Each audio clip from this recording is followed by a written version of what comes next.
Welcome to the Honest Designers Show, your transparent look into life as a modern designer.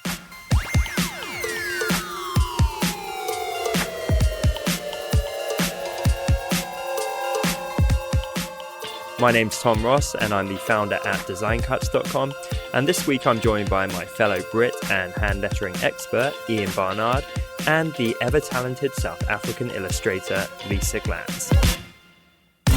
This week we're talking with Ian Paget, aka Logo Geek. Ian is one of the most established and talented logo designers in the field and has built an incredible brand around his work. Today, I am so excited to pick Ian's brain on what makes for a successful logo design, as well as around his philosophy with brand building, marketing, and standing out in a busy field. So without further ado, let's get into the show. Woohoo! Ian! Hey, Ian! Welcome to the show. Hey everyone. You know, it's so weird to hear that because like I was saying earlier, I've been a fan of the show for a long time. And I don't know why I always thought you did that intro separately, not actually at the time. I used to. I always Back in the did. day. It's been like in the last couple of months, because every time our audio guy ran up to us and was like, "The podcast is going out today, and you still haven't sent me the intro, Tom." So, little behind the scenes for the listeners. But Ian, it's so nice to have you on the show. I've been a huge fan of your work. Very honoured to be on. Well, we're going to dig into a bunch of stuff today. I think this is going to be a particularly helpful episode for the listeners at home.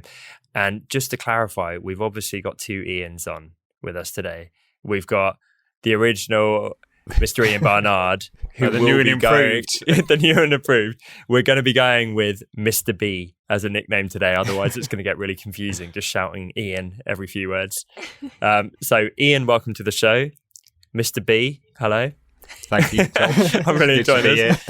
And we're of course joined by the lovely Lisa. Dustin could not make it today, but he's gonna miss out on a gem, I have no doubt. He So, is. Ian, I would love for the few listeners who might not know who you are and what you do. Are you able to give us a bit of an overview, a bit of an intro into your backstory and what you're working on? Okay, so basically you guys are quite familiar with everything I do around logo design. But for the last 10, 15 years or so, I've been a graphic designer. I'm mostly self-taught through actually working, but for the last 10 years, I've been working at an e-commerce web design agency. And one thing that I really enjoyed doing throughout that time is logo design. But it's one of those projects that only ever came up every month or every 2 months. And one of the problems that I found is that every time I started, I just felt like I was having to learn everything all over again, because I do feel it's one of those things, like with anything, that you just have to keep practicing. So at that time, I did a lot of side projects, and the main reason for doing side projects was so that I could just practice and learn and develop. I never intended to go freelance in any way. So basically, I started working on logo design, and that's when I came up with the brand Logo Geek. And Logo Geek came about basically just out of looking for a good domain, and I came across Logo Geek, and it was for quite some time I just slowly just started working on this website just for fun. Any logo I did, and I mean, when I first started, I'd only really worked on a handful of my own logos, but I just put everything on that website. It was always just for me. I never expected a real person to actually ever go on that. But then one day I actually got a real client. I started off obviously just doing it for friends and family, but yeah, that day when I actually got a real project, that's when things grow. So there was a number of things that I was doing at that time on the side of a full-time job, and that was building up my website and also building up a social media following. So I started off firstly posting on Facebook in the hope that I would get some work, but I found that it wasn't any clients that was following me, it was other graphic designers. And that made sense because my account was called Logo Geek and I was sharing logo design related content. But I enjoyed that. So I just kept working on that. And about 2 years ago, I made my mind up because of the way that things were growing with Logo Geek. I had got to a point where my website had started to rank well on Google. I was getting daily emails, and my phone kept ringing. It was just an overwhelming amount of work. So I just made my mind up that I have to leave and I have to focus on Logo Geek. So here today, I still actually work for that web agency that I mentioned, but I'm just there on a 3-day basis as their creative director. And then the rest of the time, I'm working on Logo Geek, which is split into two different areas. Firstly, graphic design services. So it's mostly logo design, but obviously once you've done the logo, you can stem into other things like the brand identity and other marketing material. And then the other side of my business is things like sponsored content, basically content for the audience that I built up, which are mostly graphic designers. So I have a podcast and I have a community as well. Hopefully that was a brief overview. I can definitely go into everything in more detail if you guys need me to.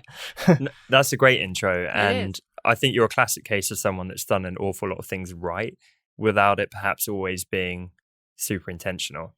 Yeah. Unless it has been intentional, but it sounds like you've just made a lot of great decisions and it's paid off.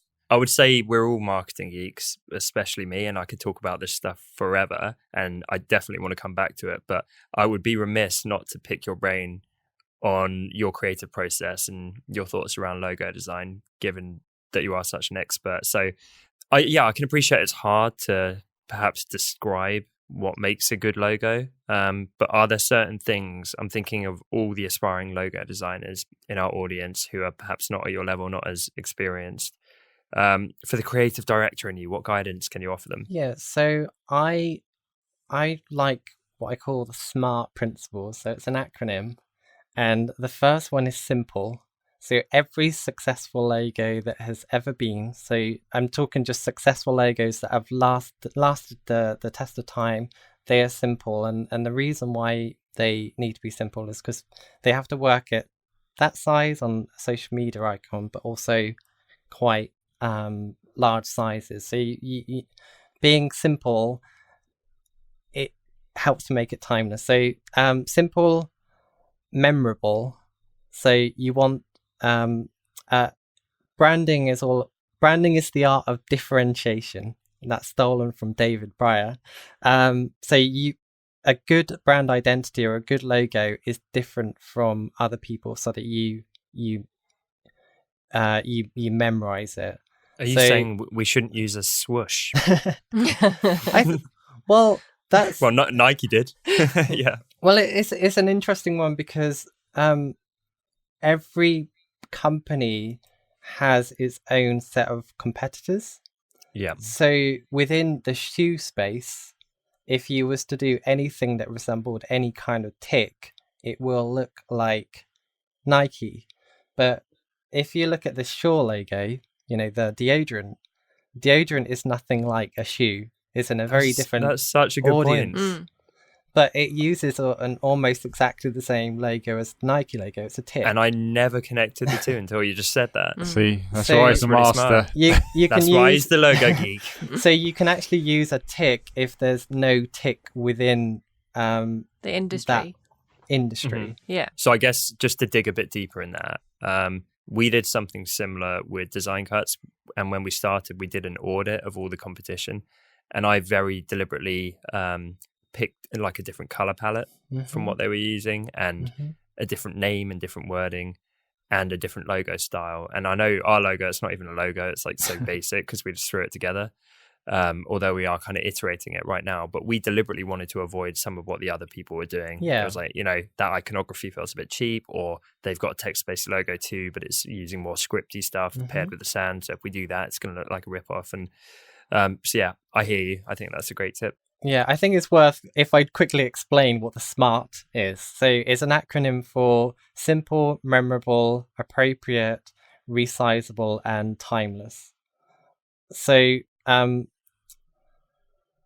like I said, memorable, you want to be able to memorize it within that area. So like you said about the tick, if you are looking for something, can't think of an example, like if you are wanting to buy a brand of glasses, like cups, and you know exactly what all of the logos look like. So when you're working on a logo design for a company, you have to do your research. You have to know who the landscape that logo is going to be compared with. So if you are working on a glasses brand, look at all of them, every single one, see what the target audience is going to be looking at when they are comparing glasses.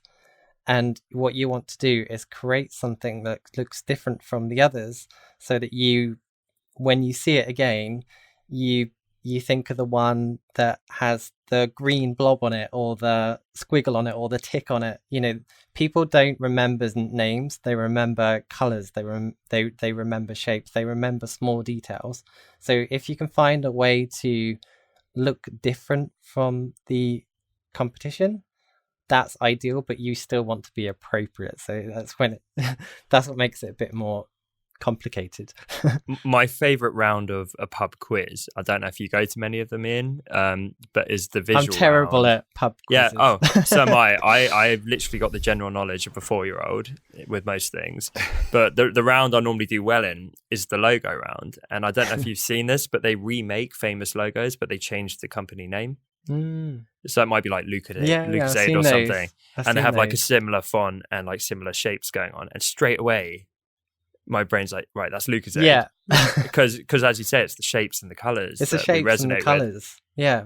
I did an interesting experiment a couple of years ago where there was a like poster competition for Comic Sans 30th birthday or something, and I did this experiment where I took all of the top 100 biggest business brands, and I redesigned their logo in Comic Sans. And I thought I would be ruining them, changing it to Comic Sans, but most of them looked exactly the same.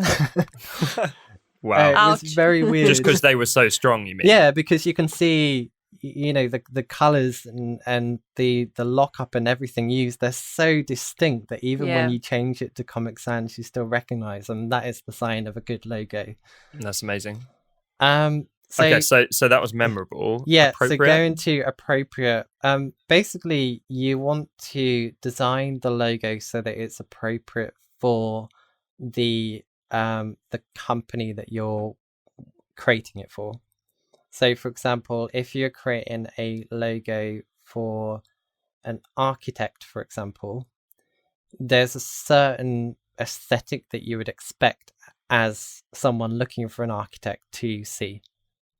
So, for example, an architect typically would be very clean, minimal, precise, very precise and slick. It wouldn't be something like a toy company. A toy company would be quite bright and bold and bouncy, something like that. Unless they really went full on in and did this whole brand identity that worked in that way, it wouldn't make sense. So a logo should be appropriate for the company, the area, and so on that it would go into. And the intended market, I guess. Yes. Because as you say, maybe it's a lawyer and everyone else is like really serious, but they're going to be the lawyer that, I don't know, gets stoners out of prison or something. So they go with something that's like really youthful and appropriate for that market. I mean, in that case, that something that was a little bit out of the norm would be appropriate for that business. Mm-hmm. Because if you, like, whenever you work on any brand identity, I stress this, you have to do your research. You have to understand who the business is, who their target audience is, everything about the business that you can possibly learn, so that when you are designing that logo, so in that instance, if it's a lawyer and they are specifically intentionally wanting to differentiate in some way, so that they are creating an identity for I can't remember what the example was. Stoners. Yeah, stoners. You might want to do something that that looks very edgy and funky for that lawyer. Yeah. And it would still be appropriate for them. You wouldn't, you would still make it look like a lawyer, but it would be a lawyer that would be within that demographic. So I kind of like to see, when you're working on any brand identity or logo design, it's a little bit like making a cake, and you're trying to understand what all of these ingredients are and mixing them together to try and find an aesthetic that combines all of them. So in the case of a lawyer, you would want that very high-end prestige, trustworthy look and feel. But if you're going down the stoner route, what would that look like? What does the aesthetic of that look like? And you can research what that kind of product typically looks like. You know, what shapes and feeling and so on people associate with that, and then you mash it together and try and is that find quite a challenging? Balance. I find it challenging. Styles. But I mean, I guess what I'm trying to find is the right aesthetic, and I can picture it quite easily. Like I can already see things, and when I just try to search for it. So, one thing that I like to do is find examples. So I use things like Google. I got loads of books behind me. I will look through all of these resources that I have and find something that's like, okay, so I know, looking at this group of images that I found online, that is the right look and feel that I would expect a lawyer to look like. And then I can look at all the stoner products and find all of those and think, okay, this is the weirdest example I've given you. But you can find all of those, like you can look at,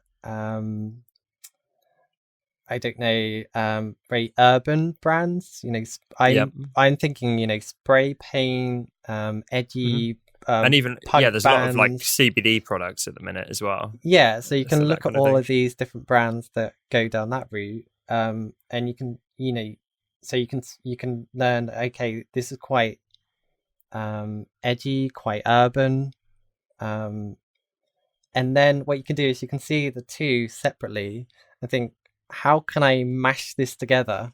Because I know that type of font has that feel, you know, say if it's got the serifs on it, what if I took a serif based font and made it a bit grungy? Would that have that look and feel to it so that it felt really trustworthy and established, but had that like edge to it that made it feel like that is something about that is like, damn, that is cool. And it's finding that balance. Or like a font pairing maybe. Yeah, so we sell some of these fonts where it's like a really clean serif, but with like a brush script over it or something. I personally start with fonts, and if you can get the font right, the rest of it comes together. So I was going to ask about this. Can you dig a bit into your process? Sure. So you said you start with fonts. Do you like mood boards? Do you put words together? At the beginning of my process, I've designed my process so that I can do it around a part-time job. So because I'm not full-time, and I basically built a process that works for me so that I can do it around other things. So at the start of my process, I send a questionnaire which dives into questions around the business, around the target audience and the competition. And I ask my customers to fill that out. One thing that I would like to do long term is actually turn this more into like a strategy call, or actually, you know, one-on-one call. But I've made my mind up to do a questionnaire just because it means that I can send that questionnaire at like 10 o'clock at night time. And, you know, 2-3 days later, I have that information, rather than wait until like Thursday when I can actually have a conversation with them. So it just means that I can speed up that process. And then what I do is I take all of the information that they've given me, whether that be through conversations, emails, and that questionnaire. I create goals. So it's pretty much like a tick list. So everything that's in that, I like things that are very specific. I just put it as a one item in a list. So there would be I treat it like a tick list. So it'll say what the company is called. It will have who their target audience are, who they compete with, if there's any specific keywords that they want to associate with the brand. I know what they sell, all these different bits and pieces. I get all of that information. So that is absolutely fundamental to any branding or logo design project. You have to understand who the logo is for, who it's competing with, and who it's targeting. You have to understand those 3 areas in as much detail as possible. I keep seeing young designers or new people in logo design. They just take the name and start building something around the company name, and that's totally wrong. You have to understand those areas. So I find that out first. I create that tick list, and then I get that approved with my client.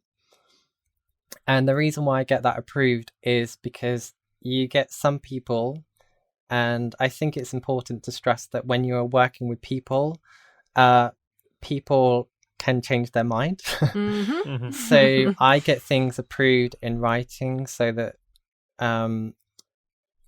what I'm working on is the same thing that the client is working on. So we're both working on towards the same end goal.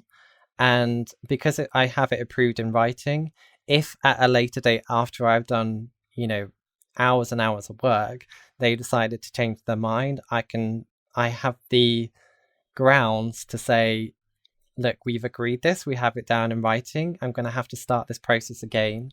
So there's an additional cost to this.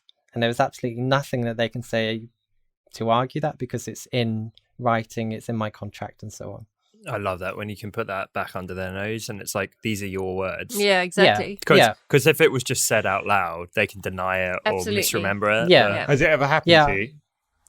Yeah, it's happened a few times. There was one that comes to mind where they was very specific about targeting children. But then when it came round to it, they're like, oh, actually, it's going to be teenagers and adults as well. I mean, which that's was like totally different. Yeah. Yeah, you're like, you mean lose the building block method? Yeah. Thankfully, in that occasion, it didn't require a whole redesign, so it's just a conversation. I didn't actually start the whole process from the beginning, but it is the kind of example where that type of thing can totally derail the project. And if I did feel in that situation I had to start the whole process from scratch, I've got ground to just say, I'm going to have to charge you for that time again, because you've just changed your mind from what we agreed. Yeah. I got a bit of insight back into this world recently, because I haven't designed properly in years, certainly not for a client. And I offered to help my personal trainer out and whip him up a new logo. And we kind of worked out, I was like, even though this would be a lot less money than like I'd normally charge, like give me a few free PT sessions. Yeah. And we kind of barter it. And I just thought, you know what, like I miss design, so I want to do it for a bit of fun as much as anything to help him out. And we sat down and we did all this like, mind mapping and what he stood for and his style. And I put something together and I showed him and got the like, yeah. And it came rushing back and I was like, oh yeah, this is why I remember I stopped freelancing. And then we came up with like a second version together, which he loved.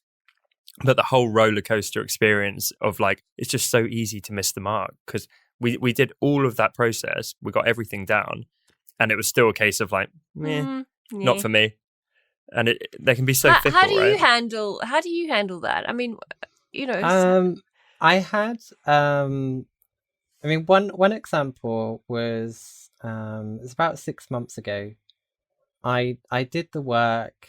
They asked for some changes, so I made the changes, and then they came back to me and said, we've been showing it to one of our friends, and they've said to us that it's a bit boring. And basically, I just straight up just said to them something along the lines of, okay, I can understand where they're coming from, but I need to remind you that what we're doing is working towards these goals, and it explains in the goals that what we're trying to achieve is this, this, and this.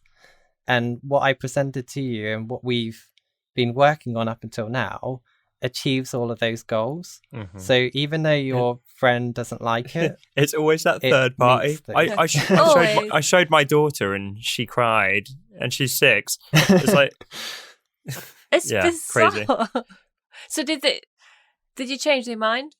And I changed their mind. I mean, obviously I've had situations where I've felt quite strongly that what I've done is right and it just hasn't gone well, and in those cases I know that we'd never get anywhere with the project, and I've just had to let it go. Did you still get paid? I take 50% payment up front, and that's non-refundable. Smart.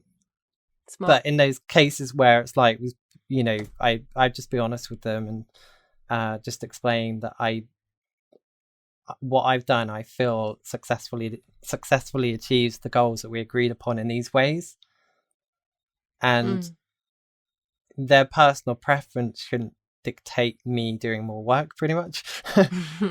So in those cases, I put it down in writing. You know, the reasons why I feel that you got to do that. it's not working, and I'll note down in detail of how explicitly the reasons why I feel that what I've done is good and it's strong and will be successful. And if they choose to go with someone else, that's obviously it's upsetting, but that's only happened once in like 100 projects. Oh wow! I mean, that's a pretty good hit rate. Yeah. You're missing out, one person out there. You missed out. I know that you want me to go more into my process, and I haven't really gone into it much, have I? So no. Well, to be honest, I think this is incredibly useful. It's like a little masterclass. I just want to bottle it and. Thing is, this could happen with any project, whether it be a brochure or anything about the sort of having stuff in writing, making sure that they understand, both parties understand where you're heading to. I think that could be anything really, your website and stuff like that. So I think that's really useful. I mean, Mr. B, sorry, just quickly, is your bass up on your mic or something? Because you're sounding really booming today. More so, like as your voice broken. You've got like a really good radio voice today. It's really cool. Can Mr. you just Bass. say? Can Not you Mr. say, B, Mr. Bass. Mr. Bass. Mr. B, can you just say, coming to theaters this summer, Ian Paget. Coming to theaters this summer, Ian Paget. Yeah, that it's not just me. That's not normal, is it? That is brilliant. I don't think so. Something's changed on your microphone. You've got a That's job incredible. out there. I like this voice. Yes. Can you do the intro actually? Yeah. Welcome. In fact, can we get a little welcome to the Honest Designers Show? Welcome to the Honest Designers Show. Oh, that is silky smooth. It is. It's like recording with Barry White. Yeah. Damn. Maybe I just need to change my career and be a voiceover for trailers. See, it sounds normal now. I think it's when you get closer. Yeah. It really comes down low. This is what it should be like normally. Yeah. That's good. He's done it for you, Ian. We wanted to give you that silky smooth experience. The Logo Geek. I love it.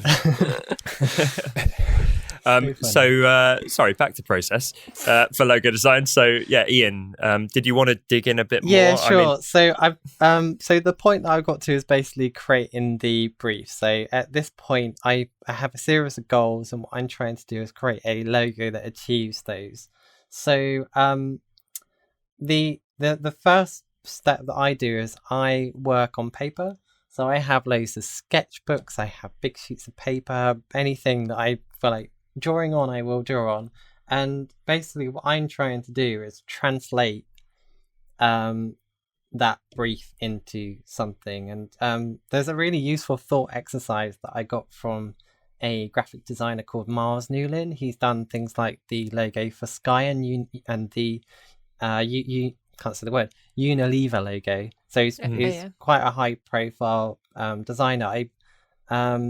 Because when I was doing well on social media, I was working with him on some at some time. No, of course, And cool. he gave me some mentorship, and he gave me this thought exercise where he told me to imagine a leaflet coming through your door from that company, and he asked me to describe what would it look like, what does it feel like. And I found that one of the most useful thought exercises to start imagining what this logo would look like, because when I first started working on logos, I spent all my time just thinking, what cool idea can I think of, what clever idea can I think of? But this whole concept of a leaflet coming through the door changed my perspective, because it made me think, what does this feel like? What is the general look and feel of the whole thing? And it really narrows down your feel. So it's not so much about the clever ideas, it becomes more about this aesthetic that you're aiming towards. Well, it's so the commercial application, isn't it? It's like a mental mock-up template. Yeah. I'm a huge fan of mock-up templates and that real-world application. Yeah. Available at Design Cuts. Sorry, I heard Mr. B laugh at that. But yeah, they are so great, because you're right. When you're drowning in negative space and you've got this gorgeous logo that you think's really clever, it's not the same as seeing it on the side of a van or it's not coming through your door. No, Ian, I found it really weird at one point. I present options, and there have been a few cases where there have been that rubbish logo, and you're like, I hate that logo, I have to come up with something better than that, but I'm running out of time, so I'm just going to finish this off, make it work, put it in application and see how it looks. And then something magic happens. You put that thing that you think is rubbish on all these mock-ups, and you see it, and it's like, I don't know why I didn't see this before, but this one is way better than all of the others. Because you start to apply it, you start to see how it's going to work. So when you talked just now about variations or different logos that you're looking at for a client, we recently had Jacob Cass on our weekly hangout, and he screen shared some of his process, and he comes up with a lot. Sometimes 100, 200 variations, and then he kind of boils it down to 8, and then he presents them to the client. 8 to some people that seems like a lot. Yeah. That was our creative direct. That's our creative director's reaction as well. But I think that's just how he works. How do you work, Ian? So you've got your sketches. So, what happens like from I said, I work on sketches, and I explore different ideas. So what I'm trying to do is find that right aesthetic, and sometimes I do struggle to find what that is, and then I'll do, like I was saying earlier in the conversation, where I'd try and find different examples online, and sometimes I create a mood board. I don't normally create a mood board, but pulling together different things that have the right aesthetic I find useful, and then I know what I'm working towards. But yeah, sketching ideas, and once I've got several hundred on the page, I will take a highlighter pen and start circling things that I feel are working well, and then I will take that into Illustrator. Normally on paper it's only about 60% there, there's just some basis of an idea, and then I start working in Illustrator, and I like to choose my fonts first, because like I was saying earlier, a lot of designers focus on the icon and they slap some text on afterwards and just try to match the text up. But logo design is primarily typography a lot of the time. Unless you are Starbucks or Nike or one of these huge brands that have been around for a long time, the main thing that's going to form that logo is the typography. So I spend a lot of time looking through different fonts to find the one that I feel has the right look and feel for what I'm aiming for. So I actually use Google Fonts a lot for this now, because Google Fonts is free to use for commercial use. So if your client doesn't have much of a budget or zero budget for the marketing, you can actually use a font that's available for commercial use. And they can download some good it stuff, and use right? it. Like Montserrat, one of the there's free loads fonts, of really good stuff on there, and they allow you to type in. You can actually type in the company name. So I do it in uppercase and lowercase, and then just hit return, and then just scroll through, and then I just keep looking, and then anything that I feel is appropriate for what I'm doing, I will just click to download it. And that sounds a lot nicer than when I put text in and go through my Photoshop menu font by font by font. I mean, there's obviously other font libraries that you can go through. There's hundreds of ways of finding fonts, but as a starting point, I've always found Google easy to use, and a lot of my clients are startups, so they obviously don't want to be paying for font licenses and so on. So a lot of the time I can find something in there. If I can't, then that's when I start looking at other things. Did you hear that, everyone listening? Don't go and pay for the fonts, make the clients do it. There's a tip there. I've done that before, where I've literally taken it out of my chunk of what I got paid, so it was way less profitable for me. I realized fairly recently when I interviewed Michael from Typed, he told me that as a graphic designer, if you have fonts on your computer that you don't own the licenses for, you're not going to get any legal problems. It's only when you start using it commercially, that's when you need the license for it. And I found that really interesting. So it's when it comes to the logo and using a font, the person that actually needs to own that commercial license is your client. They are the one that has to actually buy that. So if you're using a font that requires a license and you bought that license for you, that license is for you to use that commercially, not for your client to use that. You cannot transfer that over to them. They have to buy a new license. So what Michael recommended is your client to buy that font and then send that to you so that you can use that, because you're not going to be using that commercially, your client is. Good point. Smart. So going through my process, I start with the fonts first, and typically I find the most versatile logos are the ones with a icon of some kind and a font separate. And what I mean by versatile is that it's really flexible. You can use it in all these different instances, because if you think a logo needs to be used on the side of a building, it might be on clothing, it might be on vehicles, it might be on a pen or a pin badge or a button. So that logo has to work in a lot of different instances. So it might have to work in a square or a long thin logo. And I've always found that the logos that have the two separate elements are the most versatile for that, because you can use just the icon on its own. You can use the icon with the text to the right. You can use the icon above with the text below. You can be really flexible with what you can do with that. I mean, obviously there's different types, and sometimes I find it more appropriate to do something else, but typically my sketches, I have an idea for some kind of icon. But what I would do is, because I pick the font and that font has the right aesthetic that I'm looking for, if I can draw that icon or symbol with the aesthetic of the typeface, then it all just works together. And somehow the icon has the right look and feel that I want it to. So what I find is that you can have pretty much any idea, and it's all down to the execution, whether it's right or not. A little drawing of a dog, you could make that look so different in so many ways, depending on the aesthetic that you're going for. So what I do is...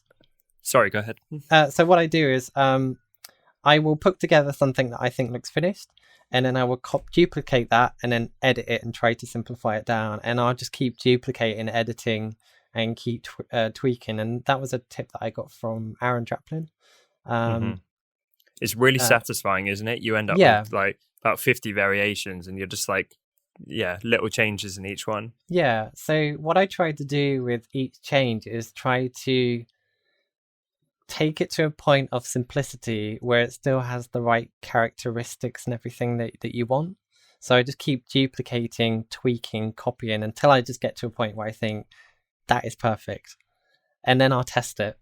So I have a really cool plugin for Illustrator I think it's called Live Surface, and that allows you to quickly test that logo on things like a business card, t-shirt, vehicles, all sorts of different things very quickly in Illustrator natively. So I can test it and I can see how that works. So Live Surface. Live Surface, yeah. That sounds like a very smart plugin. It's a subscription thing. You have to pay monthly, but it's only about $15 a month. And I use those images in my presentations as well. So for me, it's worth it. It's a very cheap way of doing it. That's awesome. So what I do is I present 3 options to my clients. There's been a couple of cases where I presented like 4 or 5 or just 1 or 2, but I tend to aim for 3. I've been thinking a lot about the one logo concept, but personally, I don't believe that there is one single solution. I do think that there's often the best one. But I find it really interesting to present options to my client and have a conversation, because there have been cases where one of the other ones against what I feel is the most appropriate, they've explained the reasons why they feel it's more appropriate, and in those cases I've actually agreed. And I've had situations as well where I've had clients that have actually been able to do proper user testing. So there was one I did about 6 months ago now. It was a logo for not a university, but it was kind of something midway. So to help foreign students come over, and they would help and guide them through that whole experience. And they was able to do some user testing. And I found that really useful, because the students actually picked different to what both me and my client thought was the best. So I found it really useful presenting options. Do you find that quite humbling? You mean presenting options? No, I mean where your top option or the client's kind of gets outvoted by the intended viewer, and you kind of have to go, well, fair enough. Yeah, I find it really interesting, because I made sure that the client presented it correctly as well. Like, he didn't just go up to them and go, which one do you like the best? I asked him to use questions around the goals, like which one do you feel is most appropriate to this company? And it was a huge number. It was about 90% of the people he asked picked one of the logos. Wow. And that was really interesting. Landslide. And it really cemented the whole service that I provided as well, because it pretty much guaranteed that is the option. That option is very strong, so that's what we're going to go ahead with. I like to do that with more clients, but I've only done that the once. But yeah, I do 3 different options, and then I put a presentation document together. And basically that presentation document is for each logo. The first logo, the first page of that document is the one logo in the center of the page with nothing else, and a small single color version of that logo in the bottom right hand corner. And that allows your customer to see that logo in isolation on its own, without any other clutter to take them away from looking at that. So when you're presenting it, they're just looking at that one and only thinking about that one. And the reason why I put a small single color version is because you can explain that this is, you can get it out there straight from the beginning, that you're trying to create a design that's very versatile. So something that works at small sizes, large sizes, in single color, in black and white and so on. So I can show that really easily just by putting a really tiny version of that in single color in the bottom right hand corner. So if it's presented on the phone, I can talk through that. But if I'm just emailing it over to them and I'm not able to talk through that, what I do is I put a panel on the on the left hand side of that document that explains how I've achieved the goals. So I'll talk through all of everything that I've been thinking about, the reason why I've done it the way that I have, and that makes them think rather didn't than just slap thinking it up. subjectively, you're keeping them on track with the goals. You're That's a really encouraging good them to tip, go back to actually. Yeah, I was going to ask that. So you don't kind of just go, ta-da, what No, do you think? You present it. You I- say, and I based present- on your feedback, here's our objectives, and here's Yeah. how I worked through to achieve this. Yeah, I mean, if That's I'm great. doing it on the phone, I would literally ask them not to give any thoughts until I've gone through everything, and I make it very clear that we are comparing this to the goals that we agreed at the beginning of the project, and this is what we're both aiming to achieve. That we need to put subjective opinions out of the way. We need to focus on achieving these goals, because what we're doing, we are designing something that's a business tool that's performing strategic goals. We're not designing a pretty personal picture. Yes, Yeah. exactly. So it's I love irrelevant this. what they Yeah. think. Yeah. I think this is gold, honestly, Ian, because so many people struggle with this. And I think the fear is always you show the client and it's like, do you like it? Yeah, And never. you sound much more intentional in terms of you've mentioned this several times. You're coming back to like objectives and goals and the intention and appropriateness. It's really refreshing to hear. I have to really stress, as a graphic designer with anything, never ask your client what they think, because they're going to tell you what they think. And I always use, within my part-time job, we have account managers, and I give them a training course, and I present a stapler to them, and I give them the stapler, and I ask them to tell me what they think.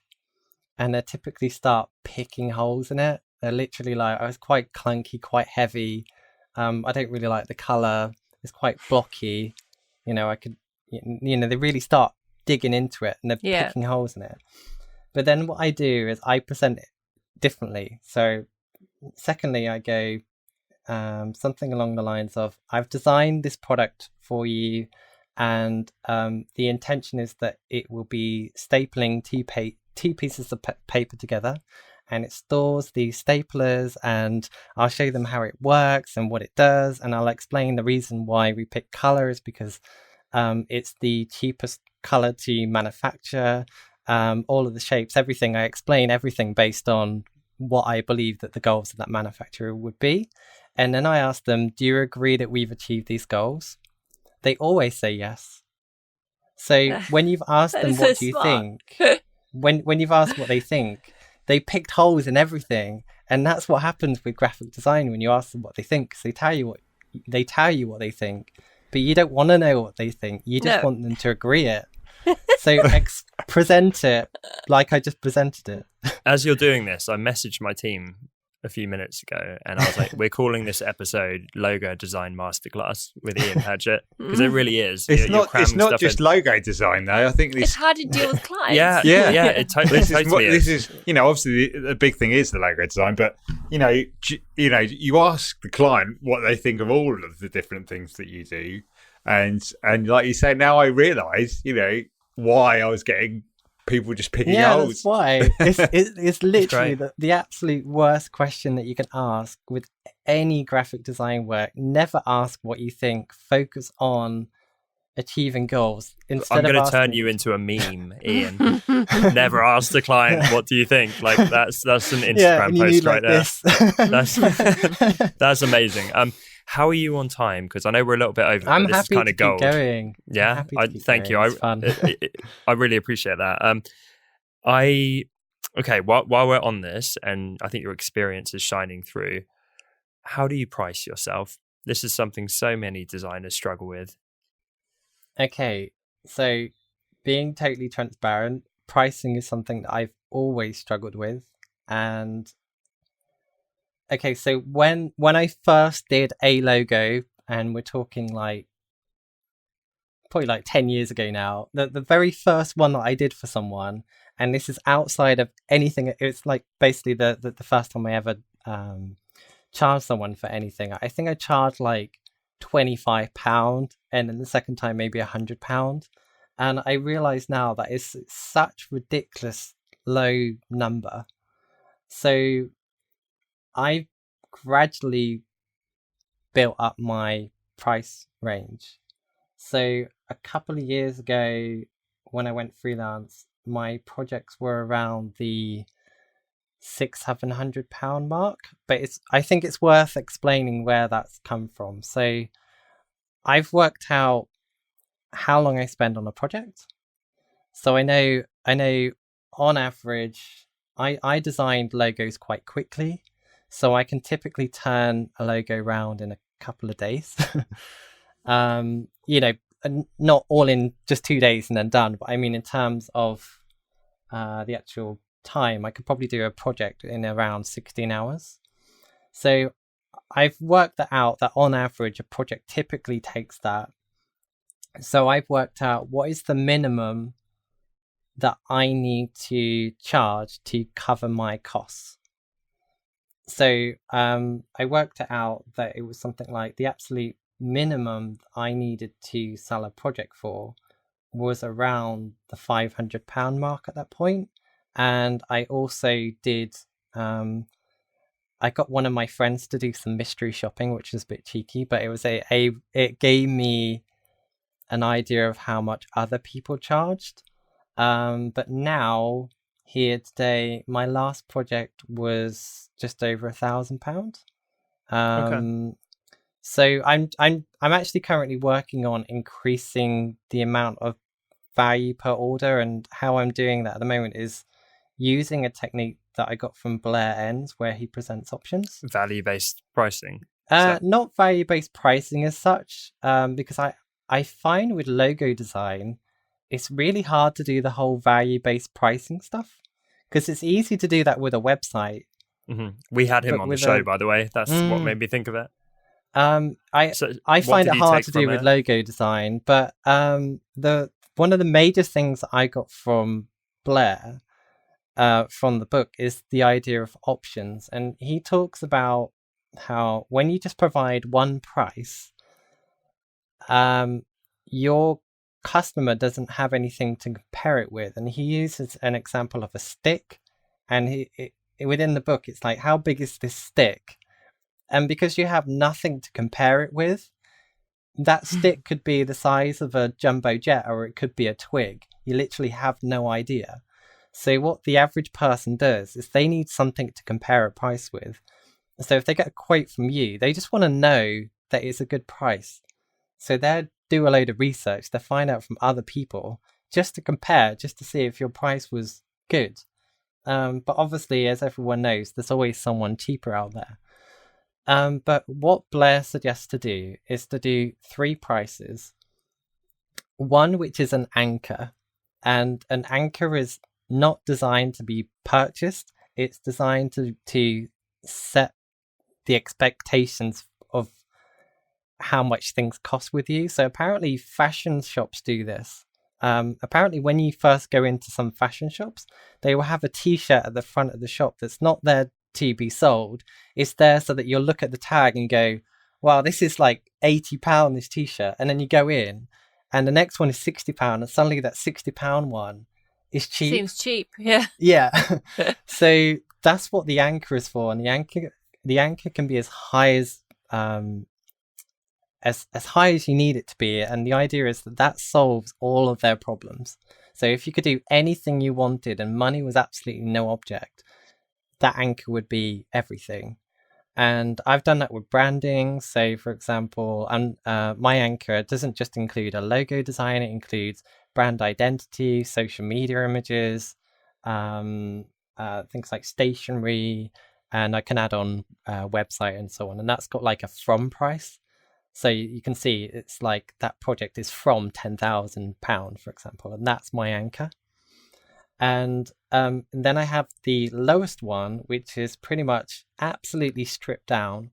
So this would just be a logo, and they would just get 2 different options, and there would be 2 rounds of changes, and that is all they get. And it's really stripped down, and that would be, say, like £600. And for me, that would be like a day's work. So that's a good amount of money to make in one day. And then I put in the middle one, and it's the middle one. That's the one that I want them to go for. And I do that as a logo design, and I just make it sound more more elaborate than the cheap one. So it's got things like a logo design user guide that shows how you can use the logo. You get different lockups that come with that. You get social media profile images. You get like a business card template, stationery, and stuff like that. It's not too much, but it's like it's a nice product and it sounds feels good. more robust. And you put that kind of like at the mid point. So I think the last one I got was just over £2,000 at that. So you had the cheap one, which is like £600, middle one, which is like 2,000, and then the one at the top, which is 10,000. And the moment you look at it, and because you have something to compare with, they are choosing between options. They don't need to choose between other things. They just think, Jesus Christ, that top one is 10 grand. That £2,000 one's quite cheap in comparison. Yeah. And rather than just going with them, just throwing out a price of like 2 grand, when you search online for logo design, you see people selling them for like £25, and you can get really cheap things. But doing this, you can see, okay, if you don't have a lot to spend, you got an entry level, and if if it really is about the money, that's the one that you can go for, and you'll get a decent logo. I'll spend a day, 2 days max on it, and I'm happy with the amount that I've earned because I know that price would cover the time that I'm going to spend on it. I want them to go for the middle one, and every time that I've done this, they pick the middle one, and I just get more. It's allowed me to increase my prices, and I don't know about you guys, but I find working on things like business cards and social media images 1,000 times easier than working on a logo design. For me, it's like just adding those things on and getting more money. They're really easy it's probably to your do. most profitable work in terms of the time versus money you get from it. Do you often meet not rejections, what is the word, objections with your prices? Do you get a lot of pushback with that? I get quite a lot of leads now, and I'm rubbish at sales, so I do the bulk of my sales with just template emails. I basically, so what I do is because I built my business on the side of a full-time job, I made everything really process driven. So I have a process that I run through, so I have all these template emails every step of the process, so that when it comes around to say like presenting a logo or selling, I just copy, paste, and then tweak. So what I tend to do is email comes in, I copy and paste my template, I'll put it in, I will change the introduction, I'll make it look like I read their email and I made it personal, but it's pretty much always a template. And I've slowed down a little bit at the moment because we're going to be having a baby soon. Congratulations, mate. Wow. Is that an exclusive? Maybe. Hot scoop. So no, that's amazing. Good for you. I've slowed down a little bit, but normally I have projects booked in 2-3 months in advance. So anyone that gets back to me and says that they want to go ahead, I just go with them. And if they got objections, then you just don't. Yeah.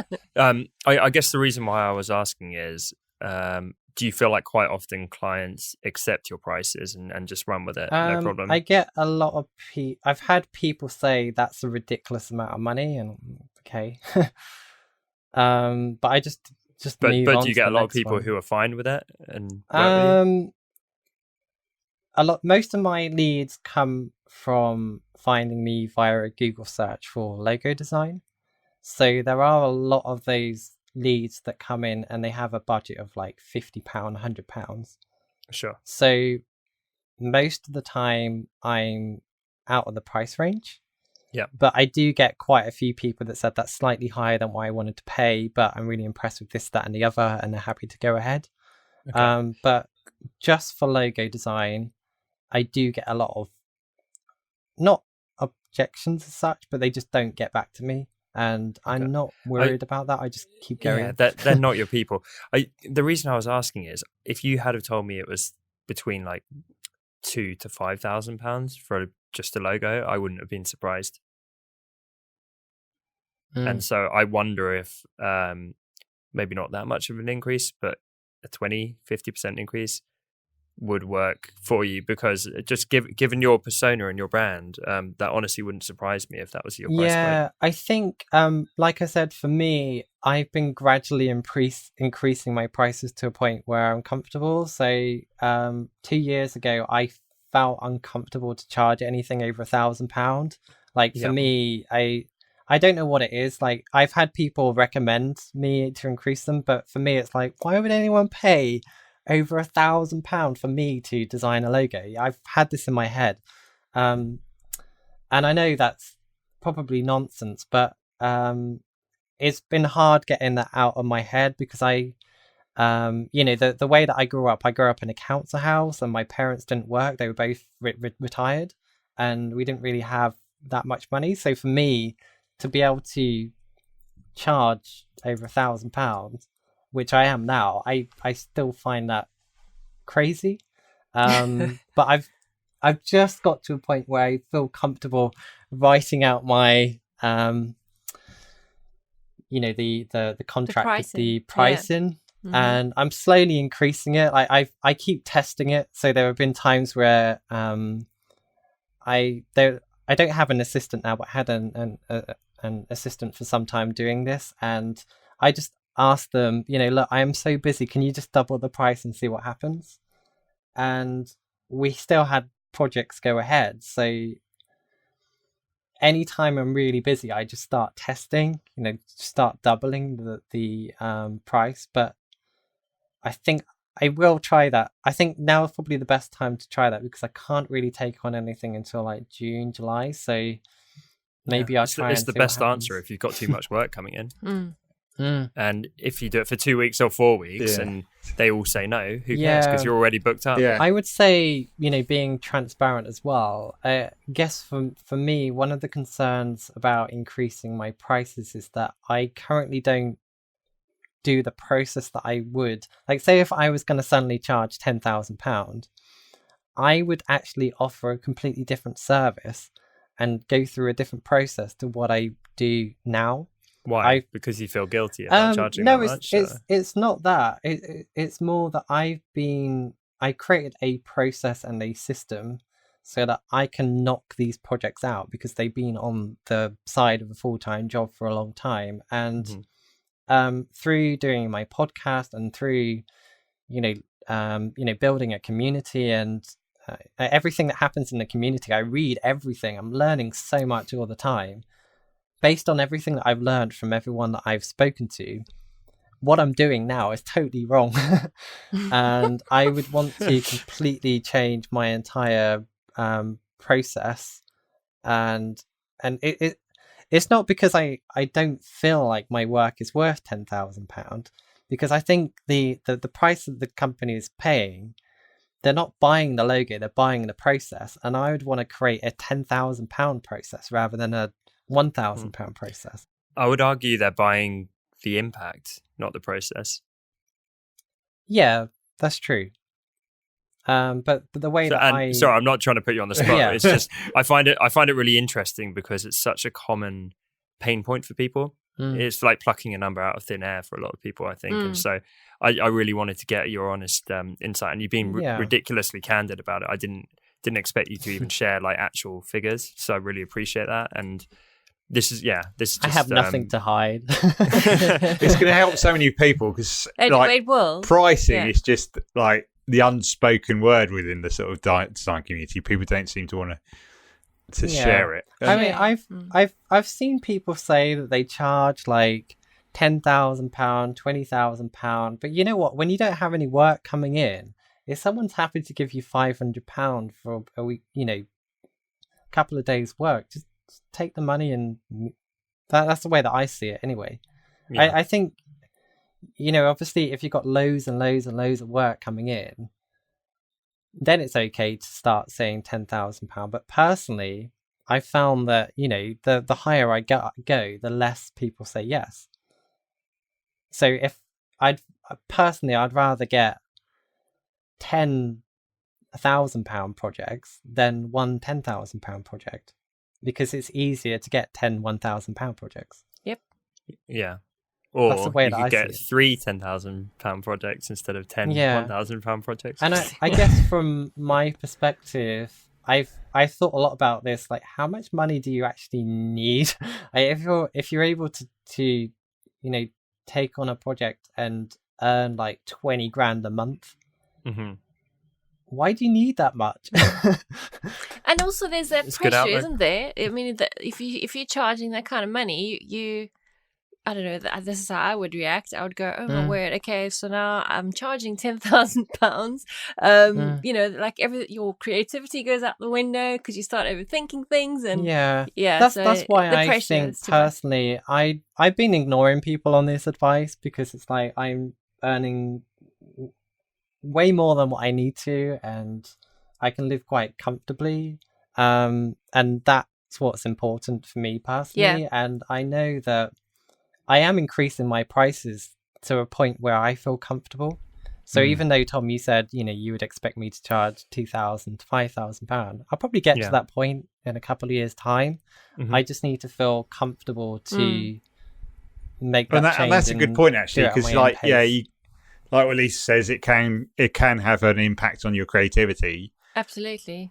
And the pressure that, just personal pressure, and it's not something that someone else is doing or you're forced to be doing on yourself. It's you want to offer, you have this value, attach a certain amount of value to a certain price, and you want to deliver that to that person, whatever they feel that value is to that price. So, I think it's a happy medium between doing a starving artist or logo designer and being someone who I think my position is probably different to most, because I when I'm at my full capacity, I literally have projects booked in every week for months, and it's like guaranteed income for months. So because I have my part-time job as well, the more projects I'm taking on, it's just more disposable income, so to speak. So if I suddenly like triple my prices, it's actually more money than what I need. So I personally, and I know, Tom, we spoke about this recently, I personally feel very content with where I am with my business and my life, and I know everyone kind of chases happiness, and I feel very content, and I think that's the most important thing. I love that. I absolutely love that. And as I say, I really wasn't trying to give a hard time about the prices. I think that's such a strong mindset in a world of everyone chasing the next dollar.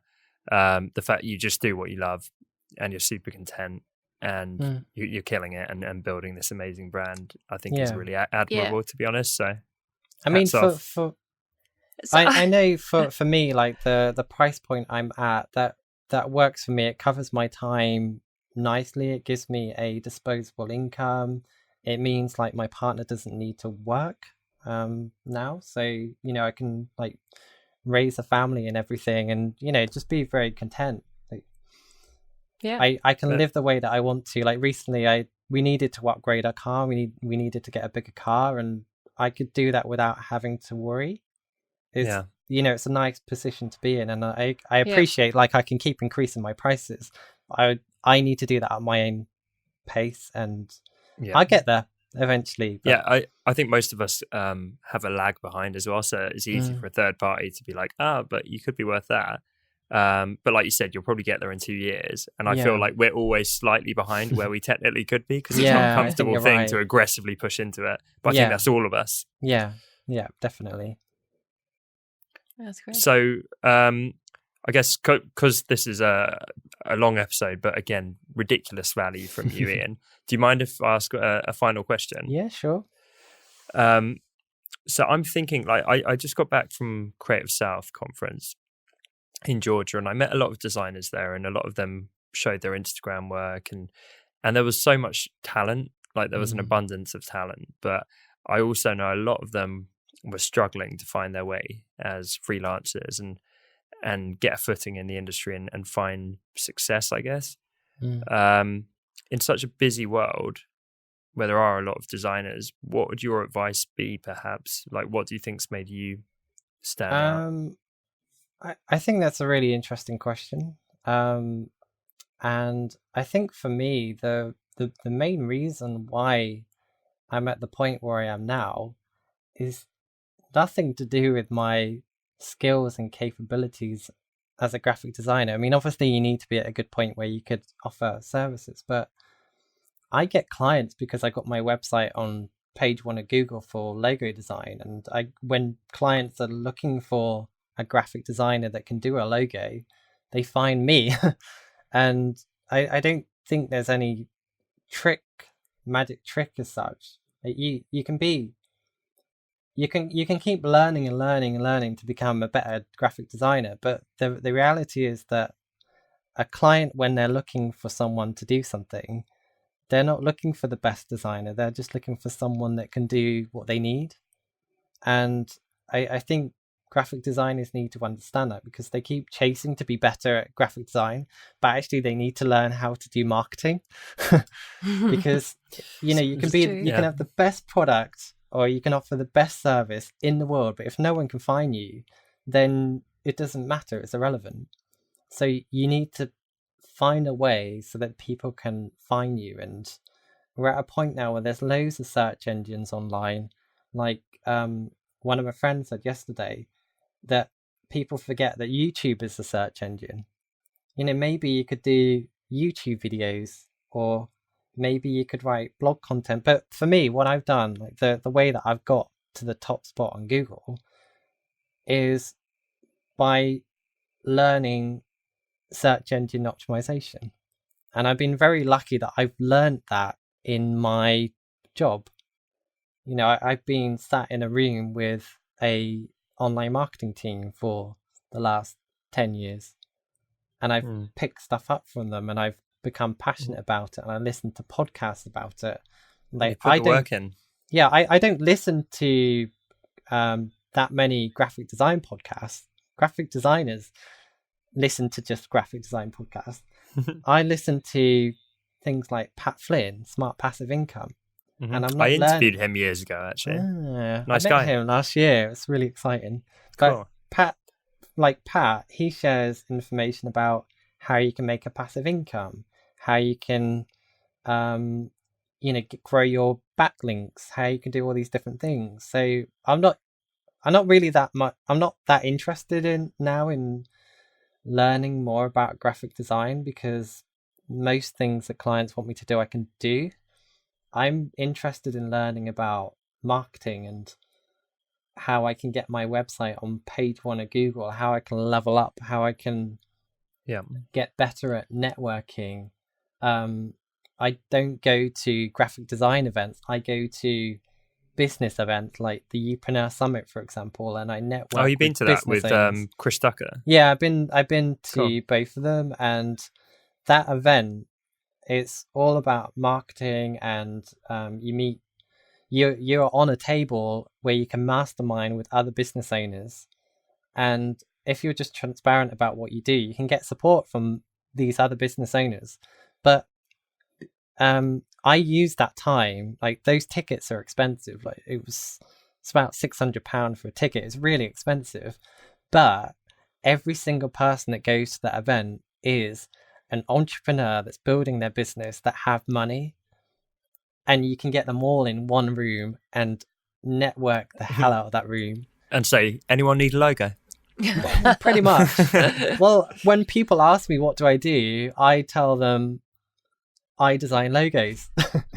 Yeah, and I paid keep for. It really simple, and I just tell them I'm a graphic designer, and I talk about my podcast and all these other things, and because I built a brand around Logo Geek, I've had funny moments at one of them when I gave a business card to someone, and then some random person walked up to me with the card, and like, I have a picture on my card, and they tried to match up the picture, and they said, "Are you Ian?" That's so funny. So that's so good. I just recommend, once you're at a point where you're good at graphic design, stop learning about graphic design. Stop spending all your time consuming content around graphic design. Spend your time consuming content about online marketing, networking, getting clients. There's so much to learn. It's a vast topic. I could talk for hours about online marketing. But yeah, that's what I would say. Invest your time in learning as much as you can about online marketing, primarily SEO. And, once you've got your website optimized for Google, it's no longer the case of you desperately trying to find clients. Clients will find you when they're ready, because they'll be able to find you. They'll find your website. So if you don't have a website, get one. If you don't blog already, blog. If you don't post on social media, post on social media. If you're not creating content, start creating content, and stop trying to learn more about graphic design, because like you said, you're probably already good enough. So that's my advice. Hell of an answer. I love it, Ian. And thank you for elaborating on all welcome. that. I know you listen to this show. Maybe that's part of the reason, because we quite often will start getting into like the marketing side. And sometimes I think, are we doing it too much? But No, it's because I think that's what a lot of designers need to hear. You're exactly right. Them getting like 5% more proficient in Illustrator is not irrelevant. exactly. Clients don't want that. The client would pay a mediocre graphic designer to do what they need. They don't want the best. They just want someone to do it, and they generally don't have time. So they just they go with the first person they find. Yeah, and I think, again, that's why we try and cover a lot of stuff on the periphery. So everything from mindset, which can make or break you, to how you brand yourself, to how you get distribution and get discovered by clients, to improving your processes and efficiency, because that's going to save/make you money, to dealing with your prices. And a lot of the stuff that you talked about today is, I just feel like people will have taken endless notes. I certainly have. I was taking notes as we go. And yeah, we're going to stick with the name of Masterclass, because I think start to finish it's just packed with ridiculous value. I'm afraid you didn't get the longest episode though, Ian. That's still Lauren Hom. She was like over 2 hours. I mean, that girl knows how to talk. But yeah, that was one of my favorites. She has a great story though. Oh yeah, Lauren's awesome. But this is hands down one of my favorite episodes. And thank you so much for jumping on with us. Really, really appreciate you bringing so much value. Yeah, it was great. You're very welcome. Cheers, Ian. Well, that's it from all of us. And thanks again for tuning in, everyone. Thanks to Ian for jumping on. Where can people go find you? I mean, just type logo into Google by the sound of it. test out your theory. Just search for Logo Geek and you'll find me. I'm on Twitter. I've got a website. I've got a Facebook group. I've got lots of different things. So just search Logo Geek and you'll find me. Amazing. Yeah, everyone be sure to go check out Ian. He's got a wealth of content. So if you enjoyed this episode, there's plenty more on his website and social channels. And he's got a podcast that I was on recently, which is great. There should be a book coming soon. There should be. Yeah. But yeah, book coming soon, along with the baby. I need to do one. It's on my list. Cool. Well, Ian, if we don't catch you, good luck with everything baby related thank you. as well. Yeah. And yeah, let's keep in touch, because you're one of our favorite people. Yay. So thanks again, guys. It was really fun. I'm glad you enjoyed it. All right, bye from all of us. See ya. See you guys next time.